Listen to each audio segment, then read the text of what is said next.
Воїни та ветерани, безцінні люди нашої країни, колись ви прийняли рішення захищати наш дім від ворога, який прийшов на нашу землю. Навіки подяка.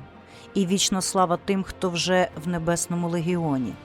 Повернені з тюрем сучасної інквізиції на болотах. Ви вже серед своїх, вдома, і ми з вами. Але війна триває. І не лише за території, державність та незалежність, вона ще й триває за кожного, хто розчинився в цій війні, зник безвісти, захищаючи цінності нашого народу. Подивіться, будь ласка, на світлини. Можливо, ви бачили цю людину в буцегарнях на Росії. Проєкт «Чекаю, шукаю, знайду». Ця медійна платформа існує для звільнених з російського полону та небайдужих людей. Щоб це відео якомога швидше дійшло до свого глядача, будь ласка, пошир, вподобай, напиши коментар і задонать Збройним силам України на перемогу та подяку. Давай врятуємо один одного. Низький уклін кожному.